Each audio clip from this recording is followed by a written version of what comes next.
Edhe pas 7 viteve nga marrëveshja e Prespës, rruga Maqedonisë së Veriut për në Bashkimin Evropian mbetet e bllokuar. Marrëveshja e Prespës është një marrëveshje nënshkruar më 17 qershor 2018 midis Republikës së Maqedonisë, emër i atëhershëm, dhe Greqisë për të zgjidhur mosmarrëveshje shumëvjeçare për emrin Maqedoni.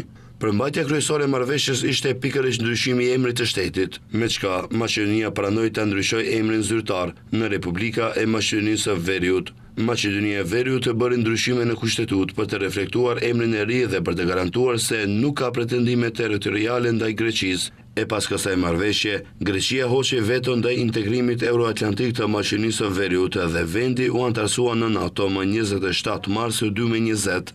Kur u duk se gjithçka përfundoi dhe lindi një shpresë e re për vendin, u shfaq Bullgaria fqinje, e cila edhe ajo Maqedonisë së Veriut i vendosi kusht për rrugën drejt BE-s. Sfida e radhës është kërkesa bullgare për ndryshimet kushtetuese, që kanë të bëjnë me përfshirjen e bullgarëve si pjesë e kombeve që përmenden në preambullin e Kushtetutës së Maqedonisë së Veriut. Kjo, sipas Sofjes së zyrtare, do të garantonte të drejtat e komunitetit bullgar në vend dhe do të ndihmonte në tejkalimin e keqkuptimeve historike dhe kulturore mes dy vendeve.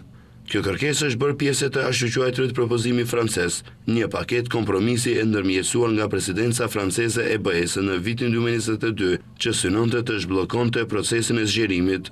Sipas këtij propozimi, ndryshimet kushtetuese janë një hap i domosdoshëm që duhet të ndodhë përpara hapjes së kapitujve të parë të negociatave për antarësim. Pas këtyreve ngjarjeve, situata në vend ndryshoi dukshëm, pasi LSDM-ja që ishte në pushtet kishte vullnet për të votuar ndryshimet kushtetuese, ndërsa partia më e madhe opozitare atëhershme, VMRO-TPMN, e që tani udhëheq me qeverinë, sot e ditë këtë çështje e mba peng, pasi sipas tyre ata kërkojnë garanci që pas votimeve të ndryshimeve kushtetuese, Bullgaria nuk do të vendosë kushte të reja për vendin. Ndërkaq, përderisa dy zihen, i treti gjithmonë fiton. Në mosgjetje të një gjuhë të përbashkët ndërmjet partive maqedonase, Republika e Shqipërisë ndau rrugën me Maqedoninë e Veriut, por jo edhe me BE-n, ndonëse e vetme.